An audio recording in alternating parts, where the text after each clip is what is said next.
8. 요한계시록 22장 14절을 다시 보자. 그의 계명들을 행하는 자들은 복이 있나니 이는 그들이 생명나무에 대한 권리를 가지며. 이 구절을 가지고 제7일 안식교도들과 메리엘렌 화이트는 계명들을 행하지 않으면 생명나무에 대한 권리를 가질 수 없다고 가르친다. 그러나 예수 그리스도 안에서 영원한 생명을 소유하고 있는데 나무에 대해서 염려할 이유가 무엇인가? 존 R. 라이스를 비롯해 과격한 광신자들은 하나님의 말씀을 무시하고 스스로를 최종 권위로 내세우면서 생명나무에 대한 권리를 가지며 자기들의 옷을 씻어로 되어야 한다고 말한다. 그러나 그런 식으로는 문제가 해결될 수 없다. 왜냐하면 그리스도인은 자기들의 옷을 씻은 사람들이 아니기 때문이다. 그리스도인들은 그들 자신을 씻은 사람들이다.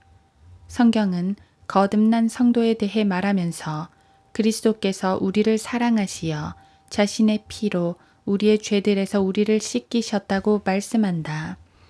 자기들의 옷을 씻어 어린 양의 피로 희게 한 사람들은 그리스도인들이 아니라 다른 부류의 사람들을 말하며 이것은 계시록 7장 14절에서 명백해진다. 내가 그에게 말씀드리기를 주여 당신이 아시나이다 하니 그가 내게 말하기를 이들은 대환란에서 나온 사람들이며 자기들의 옷을 씻어 어린 양의 피로 희게 하였느니라. 성경이 말씀하는 바를 믿어야 한다. 계시록 7장의 이 부분은 거듭난 하나님의 자녀에게는 해당되지 않는 말씀이다. 이 구절은 대환란을 통과한 사람들과 짐승의 표를 받지 않은 14만 4천 명의 유대인들에 대한 구절이다. 계시록 7장에는 교회가 나오지 않는다. 계시록 6장에도 교회는 없다. 계시록 5장에도 교회는 없다. 존 R. 라이스가 계시록 22장 13절을 바꾸고 캠벨주의자들이 베드로전서 3장 21절을 엉망으로 다룬 것처럼 말씀을 더하거나 빼거나 문맥에서 몇몇 구절만을 뽑아내어 인용한다면 어떠한 마귀의 일꾼이라도 자신이 원하는 거짓 교리를 성경 구절로 증명할 수가 있다. 자기들의 옷을 빨아야 하는 사람들은 그리스도의 몸 안에 들어온 구원받은 하나님의 자녀들이 아니다. 그러므로 계시록 22장 14절의 말씀을 침례교 교리의 증거 구절로 말하는 것은 잘못된 재료로 자기들의 옷을 씻는 격이다. 하나님의 자녀는 그리스도의 보혈로 그 자신을 씻는 것이지 그의 옷을 씻는 것이 아니다. 하나님의 자녀는 저주받은 나무에 매달린 구세주로부터 영원한 생명을 받는다. 그리스도께서 우리를 위하여 저주가 되셔서 율법의 저주로부터 우리를 구속하셨으니 기록되기를 나무에 매달린 자는 누구나 저주받은 자라고 하였도다. 갈라디아서 3장 13절. 그런데도 계시록 22장 14절로 달려가 생명나무에 대한 권리를 얻기 위해 계명들을 지키려고 하는 사람들이 있다. 일단 구원을 받은 이상 행위로 하늘나라에 가려고 노력할 필요는 없다. 구원의 영원한 보장에 대해서 말하는 사람들의 대부분은 사실상 구원에 대해 아무것도 모르는 구원받지 않은 사람들이다. 은혜로부터 떨어져 나가는 것에 대해서 말하는 사람들의 대부분은 애초에 은혜를 경험해 보지도 않았기 때문에 은혜로부터 떨어질 수도 없는 사람들이다. 계시록 22장 14절 말씀은 종교적인 개신교도들의 구원의 확신을 흔들어 놓을 수 있을지는 몰라도 거듭난 하나님의 자녀에게 적용시킬 수는 없다. 거듭난 하나님의 자녀가 구원을 잃어버릴 수 있다고 생각하는 존 R. 라이스는 매우 심각한 문제를 가지고 있다. 바로 거듭난 하나님의 자녀가 구원을 잃어버릴 수 있는 것처럼 보이는 몇몇 구절에만 굉장히 집착하는 것이다. 존 R. 라이스 같은 사람들이 인용하기 좋아하는 계시록에 있는 또 다른 구절을 가르쳐 주겠다. 이 구절은 교회가 언급된 장에 들어있다.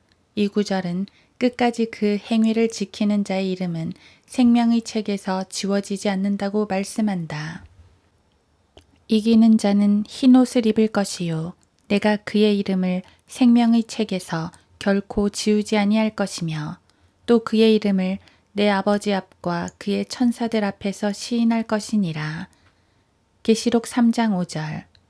이 말씀의 명백한 의미는 이기지 못하는 사람은 그의 이름이 생명의 책에서 지워진다는 것이다.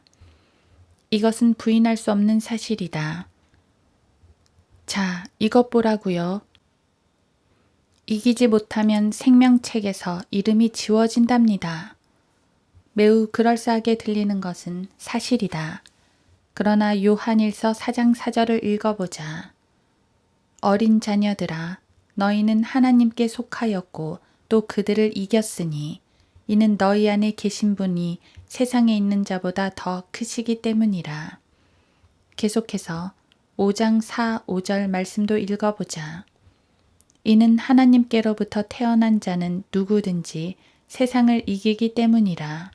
세상을 이기는 승리는 이것이니 곧 우리의 믿음이라. 예수께서 하나님의 아들이심을 믿는 자 외에 세상을 이기는 자가 누구냐? 이기지 못하면 어떻게 되냐고 물으며 걱정하는 사람이 있다. 걱정하지 않아도 되는 것은 하나님의 자녀라면 이미 이겼기 때문이다. 앞으로 이겨야 하는 것이 아니다. 그래도 지옥에 가고 싶은 사람이 있다면 말릴 수는 없다. 그것은 그 사람 마음이기 때문이다. 어떤 사람이 지옥에 가기를 원한다면 그 사람을 구원할 사람은 아무도 없다. 그러나 지옥에 가기 위해 이러저러한 성경 구절을 들이대면서 우리를 속일 생각은 하지 말아야 할 것이다. 구원을 잃어버리는 사람들이 분명히 있는 것은 사실이다. 그러나 거듭난 하나님의 자녀들은 절대로 아니다. 이것만은 명백한 사실이다. 이제 잠시 숨을 좀 돌리고 지금까지 우리가 살펴본 계시록, 예언에 관한 책과 히브리서, 히브리인들에게 쓴 책과 야고보서, 이스라엘의 12지파에게 쓴 책과 마태복음 1에서 26장은 새 언약이 효력을 발생하기 전에 기록되었다. 에서 떠나 거듭난 하나님의 자녀들을 대상으로 기록된 바울 서신으로 가보자. 이제 어떤 차이점이 발견되는지를 스스로 깨닫기 바란다. 먼저 로마서를 볼 텐데 로마서는 이방인의 사도로 특별히 부르심을 받은 사도가 쓴 서신이다. 특별한 사도에게 주어진 특별한 이방인 사역은 특별한 목적하에 갈라디아서 1장의 하나님의 계시로 주어졌다. 행함이 없어도 불경건한 자를 의롭다 하시는 그분을 믿는 사람에게는 그의 믿음이 의로 여겨지느니라. 로마서 4장 5절. 주께서 죄를 인정하지 아니하실 사람은 복이 있도다. 로마서 4장 8절. 그리스도 예수 안에 있는 구속을 통하여 그의 은혜로 가볍이 의롭게 되었음이라. 하나님께서는 그를 그의 피에 대한 믿음을 통하여 화목제물로 세우셨으니 이는 하나님의 오래 참으심 가운데서 이전에 지은 죄들을 사하심으로 인하여 그의 의를 선포하려 하심이요 곧 이때에 자기의 의를 선포하심은 자신도 의롭게 되시고 또한 예수를 믿는 자도 의롭게 하려 하심이니라. 그러므로 자랑할 데가 어디 있느냐? 있을 수 없느니라. 무슨 법으로냐? 행위의 법으로냐? 아니라 오직 믿음의 법에 의해서니라. 로마서 3장 24에서 27절. 산상설교와 많은 차이점이 있는 것을 발견했는가? 이 말씀과 거듭난 하나님의 자녀가 구원을 잃어버릴 수 있다는 증거 구절로 사용되는 마태복음 25장이나 히브리서 6, 10장, 그 밖에 소화해 내지도 못할 고기에 해당하는 구절들과는 큰 차이가 있음을 알았을 것이다. 거듭난 하나님의 자녀가 구원을 잃어버릴 수 있다는 거짓 교리를 옹호하는데 전 생애를 탕진한 사람들에게 바울은 뭐라고 말했는가? 주께서는 그런 사람들에게 뭐라고 말씀하셨는가? 여러 가지 이상한 교리들에 끌리지 말라. 마음은 은혜로서 굳건하게 하는 것이 좋고 음식으로 할 것이 아니니 음식을 따라 처신한 자들은 유익을 얻지 못하였느니라. 히브리서 13장 9절. 마태복음의 산상설교와 같이 율법 아래 있는 유대인들에게 기록된 글과 대환란 때에 흩어질 유대인들을 대상으로 한 야고보서 및 히브리인들에게 기록된 히브리서 또는 환란 때의 유대인들을 대상으로 한 서신서에 기록된 말씀을 그리스도인에게 교리적으로 적용하는 것은 전혀 유익이 되지 못하는 어리석은 짓이다. 믿음을 통해 은혜로 구원받으며 우리 주 예수 그리스도를 통하여 영생을 얻고 하나님의 선물로 값없이 의롭게 된다는 것, 즉 그리스도인으로서 반드시 알아야 할 가장 기본적인 것을 모를 때 마태복음 24장과 히브리서 6, 10장, 사도행전 2장 등에서 헤매다가 어리석은 짓을 하게 된다. 그런 사람들은 먼저 마음을 은혜로서 굳건하게 해야 한다. 한 가지씩 터득하고 나서야 비로소 영생에 대해서 바르게 말할 수 있는 것이다. 구원받은 사람들에게 쓴 바울 서신을 다시 한번 읽고 대조해 보자. 그러므로 우리가 믿음으로 의롭게 되었으니 우리 주 예수 그리스도를 통하여 하나님과 화평을 갖느니라. 로마서 5장 1절. 그러므로 우리가 믿음으로 의롭게 되었으니 야고보서에서처럼 행위로 구원받는 것이 아니다. 하나님과 화평을 갖느니라. 구원받은 우리들은 구원을 잃어버릴까봐 걱정할 필요는 전혀 없다. 하나님과 이미 화평을 가졌기 때문이다. 어떻게 해서 화평을 얻게 되었는가? 6에서 9절을 보자. 우리가 아직 연약하였을 때 그리스도께서 때가 되어 경건치 아니한 자들을 위하여 죽으셨느니라. 의인을 위하여 죽으려는 사람이 거의 없고 선한 사람을 위하여 죽음을 무릅쓰는 사람이 간혹 있을지 모르지만 우리가 아직 죄인이었을 때 그리스도께서 우리를 위하여 죽으심으로써 하나님께서는 우리를 향한 그의 사랑을 나타내셨느니라. 그러므로 이제 그의 피로 의롭게 되었으니 더욱더 우리가 그를 통하여 진노로부터 구원받게 되리라. 로마서 5장 6에서 9절. 그의 피로 의롭게 되었다. 그의 보혈로 의롭게 되었다. 우리가 진노로부터 구원받게 되리라.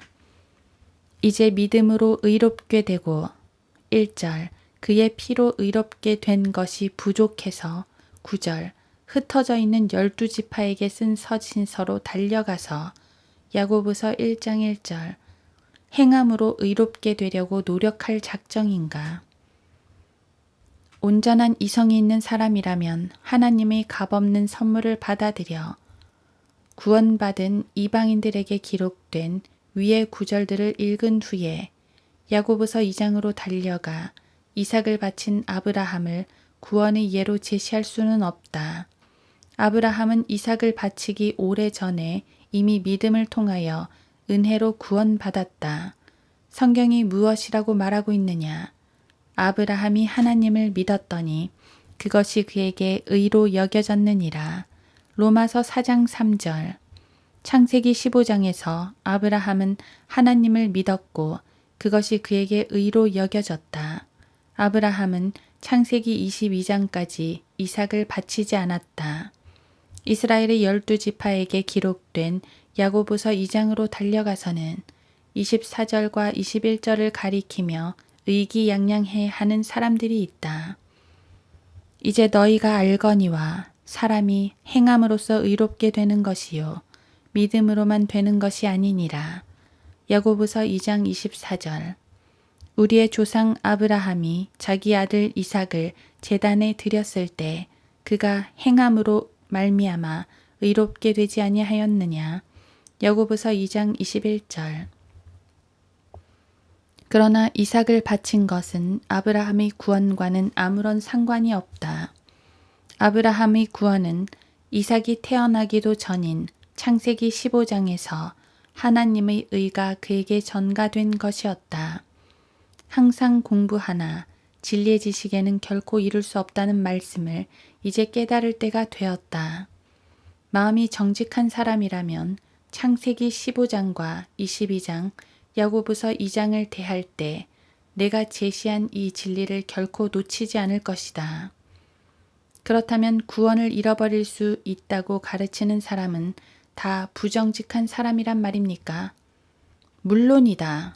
유감스러운 일이지만 그것이 사실이다. 성경은 마지막 때에 그렇게 부정직한 사람이 적을 것이라고 말씀하지 않는다. 오히려 성경은 마지막 때에 그렇게 부정직한 사람들이 많을 것이라고 말씀한다. 여러분은 사도 바울이 이방인들에게 기록한 서신서가 히브리서나 마태복음과 분명한 차이점이 있음을 알았을 것이다. 이 책들은 교리적으로 분명히 다르다. 예를 들어서 로마서 5장 18절을 보자. 그러므로 한 사람의 범죄로 말미암아 심판이 모든 사람에게 임하여 정죄에 이른 것 같이 한 사람의 의로 말미암아 값없는 선물이 모든 사람에게 임하여 생명의 의롭다 하심에 이르렀느니라. 이 선물은 행위에 의해서 얻을 수 있습니다. 라고 말하는 이들이 있다. 그러나 그렇지 않다. 이 선물은 값없는 선물이다. 로마서 5장 16절을 보자. 또 그것이 범죄한 한 사람에 의하여 비롯된 것과 같지 않은 것처럼 그 선물도 그러하도다. 이는 한 사람으로 인한 심판은 정죄에 이르지만 많은 범죄로 인한 값없는 선물은 의롭다 하심에 이르기 때문이라. 정직하고 열린 마음으로 진리를 직시하기보다는 자기들의 교단을 세우기 위해 이것은 목사나 선생들에게 해당된다. 이 구절 저 구절을 이리저리 뛰어다니며 자기 말이 맞다는 것을 증명하기 위한 도구로 말씀을 이용하는 사람들을 다루는 일이야말로 언제나 우리에게 숙제로 주어지는 일이다. 이것은 정직하지 못하고 마음이 미혹된 평신도들에게 해당된다. 그러므로 이제 그리스도 예수 안에 있는 자들에게는 결코 정죄함이 없나니 그들은 육신을 따라 행하지 아니하고 성령을 따라 행하느니라. 로마서 8장 1절. 성경은 결코 정죄함이 없다고 분명히 말씀하고 있다. 그렇지만 육신을 따라 살면 어떻게 되는 겁니까? 13절로 가보자. 너희가 육신을 따라 살면 죽을 것이나 성령을 통하여 몸의 행실을 죽이면 살리라.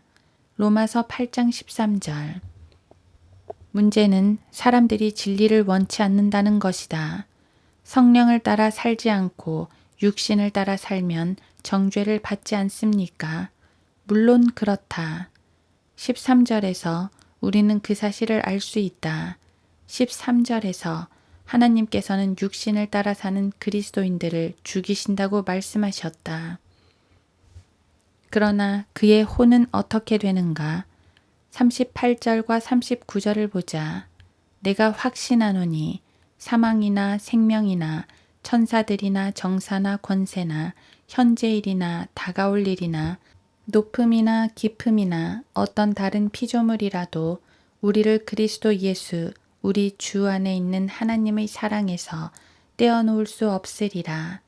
이 말씀은 1절과 13절 말씀을 기록한 동일한 사도가 동일한 장에 기록해 놓은 말씀이다. 성령께서 내주하시는 성도들을 수신인으로 하고 있는 것도 동일하다. 로마서 8장 1, 13절을 믿는 정직한 사람이라면 38, 39절 또한 놓치지 않을 것이다. 로마서 8장 38, 39절은 그리스도께서 사랑하시는 구원받지 않은 사람들에 대한 말씀입니다. 라고 말하는 사람들을 보았기 때문에 조금 더 설명하기로 한다. 먼저 37절을 보자.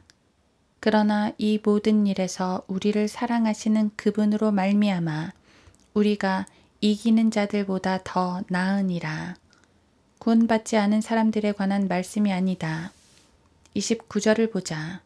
그분께서는 미리 아신 자들을 자기 아들의 형상과 일치하게 하시려고 또한 예정하셨으니 이는 그를 많은 형제 가운데서 첫 태생이 되게 하려 하심이니라.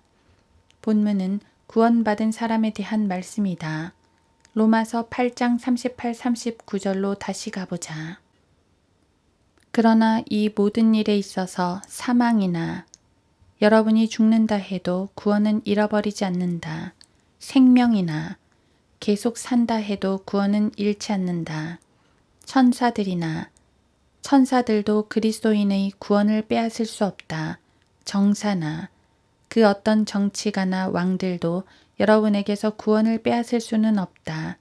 권세나 이 세상 왕들도 한 번 받은 여러분의 구원을 빼앗지는 못한다. 현재 일이나 지금 일어나고 있는 어떠한 일도 구원을 빼앗지는 못한다. 다가올 일이나 내일 일어날 일이나 다음 주 혹은 내년에 일어날 일이라 할지라도 여러분의 구원을 빼앗지는 못한다. 높음이나 여러분 위에 있는 그 무엇도 여러분의 구원을 빼앗지 못한다. 깊음이나 여러분 발 밑에 있는 그 무엇이라 할지라도 여러분의 구원은 빼앗지 못한다. 어떤 다른 피조물이라도 구원을 보장하는 이토록 강력한 주님의 약속을 아직도 못 믿겠다면, 지옥에 가기를 그토록 원한다면 지옥에 가도 상관없다. 지옥에 가기로 작정한 사람을 어찌하겠는가. 그러나 부디 다른 사람은 놔두고 혼자 가기 바란다. 우리는 주님의 약속을 믿는다. 우리가 알거니와 하나님을 사랑하는 자, 곧 그분의 목적에 따라 부르심을 받은 자들에게는 모든 일이 합력하여 선을 이루느니라. 로마서 8장 28절. 왜 어떤 이들은 지금까지 내가 인용한 너무나도 명확한 하나님 말씀에도 문제를 제기하는가? 그들은 어리석은 자들이기 때문이다. 어떻게 이렇듯 명확한 주님의 말씀을 그리 쉽게 놓친단 말인가? 성경이 말씀하시기를 그를 믿는 자는 누구나 부끄러움을 당하지 아니하리라고 하였느니라. 로마서 10장 11절. 주의 이름을 부르는 자는 누구나 구원을 받으리라. 로마서 10장 13절. 구원을 받으리라. 구원을 받으리라. 이거 미래 시제 아닙니까? 그렇다면 로마서 8장 2, 3, 4절 말씀은 어찌 된 것인가? 이는 그리스도 예수 안에 있는 생명의 성령의 법이 죄와 사망의 법에서 나를 해방시켰기 때문이라. 해방시켰기 때문이라. 과거 시제로 되어 있다. 이미 일어난 일이다. 율법이 육신을 통하여서는 연약하여 할 수 없는 것을 하나님께서는 죄 때문에 자신의 아들을 죄 있는 육신의 모양으로 보내 그 육신의 죄를 선고하셨으니 로마서 8장 3절. 자신의 아들을 보내 선고하셨으니 이미 이루어진 과거 시제이다. 이는 율법의 의가 우리 안에서 이루어지게 하려 함이라.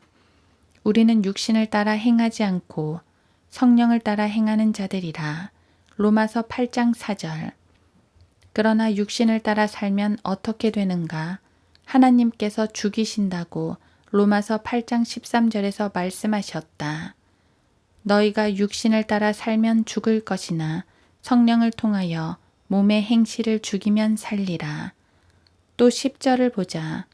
만일 그리스도께서 너희 안에 계시면 몸은 죄로 인하여 죽은 것이나 성령은 의로 인한 생명이니라. 거듭난 하나님의 자녀가 구원을 잃어버릴 수 있다는 가르침을 증명하기 위해 몇몇 구절들만을 발췌하여 인용하는 이들은 두 성품을 가지고 있지 않다. 두 성품이 없는 사람은 로마서 6, 7, 8장을 이해할 수 없다. 로마서 6, 7, 8장은 두 성품을 가진 사람이 기록한 것이다. 두 성품이 없이 어떻게 영적인 일들을 이해할 수 있겠는가? 그러나 자연인은 하나님의 영의 일들을 받아들이지 아니하나니 이는 그 일들이 그 사람에게는 어리석게 여겨지기 때문이요 또 알 수도 없나니 이는 그 일들이 영적으로만이 분별되기 때문이라. 고린도전서 2장 14절. 두 성품이 없이는 영적인 일들을 이해할 수 없다. 내가 지금 그런 사람에게 하나님의 자녀가 구원받는 순간 그의 육신적 성품은 죽는다는 것과 그의 안에 창조된 새 사람, 영적인 성품은 죄 없고 은혜로부터 떨어져 나갈 수 없다는 것을 말하고 있다면 이보다 더 심한 넌센스는 없을 것이다. 율법으로 의롭게 된 너희는 누구든지 그리스도가 무용하게 되고 은혜로부터는 떨어져 나갔느니라. 갈라디아서 5장 4절. 갈라디아서의 이 말씀은 율법을 의지하여 의롭게 되고자 하는 사람들에 대해 말하고 있다. 그들에게는 그리스도가 무용하게 되었다는 것이다. 누구를 말하는 것인지 다시 한번 보자. 율법으로 의롭게 된 너희는 누구든지. 안식교도들은 은혜로부터 떨어져 나갈 수 있다. 그들은 율법을 의지하기 때문이다. 그러나 거듭난 하나님의 자녀는 은혜로부터 떨어져 나갈까봐 걱정할 필요가 없다. 거듭난 하나님의 자녀는 율법으로 의롭게 되지 않는다. 거듭난 하나님의 자녀는 그리스도의 보혈로 의롭게 되었다. 거듭난 하나님의 자녀는 그리스도의 보혈을 의지한다. 그리스도의 보혈로 씻겨진 성도들은 예수 그리스도를 영접함으로써 요한복음 1장 손으로 하지 아니한 할례를 받고 골로새서 2장 11절 값없는 선물인 성령을 통해 로마서 6장 예수 그리스도의 몸 안으로 들어간 것을 우리는 믿는다. 우리는 그 어떤 이유로도 그리스도의 몸의 뼈와 살이 된 그리스도인이 절대로 지옥에 가지 않는다는 것을 믿는다. 그러나 그리스도인도 기쁨이나 그의 간증, 명예, 건강, 심지어 생명까지도 잃어버릴 수는 있다. 그 점은 우리도 인정한다. 그러나 구원만큼은 절대로 잃어버리지 않는다. 또 우리는 그리스도의 몸인 교회가 휴거된 이후에는 구원받기 위해 믿음과 함께 행위도 요구되는 때가 이 땅에 오는 것을 믿는다. 그리스도의 몸인 교회가 휴거되고 나면 하나님께서 이스라엘을 새롭게 다루실 다니엘의 70째 주가 시작된다. 다니엘 12장. 하나님께서 유대인을 다루시고 적그리스도를 다루시는 다니엘의 70째 주. 즉 야곱의 환난의 때가 되면 구원받기 위해서 믿음뿐만 아니라 행위도 있어야 한다. 이것은 교회의 환난의 때가 아니다.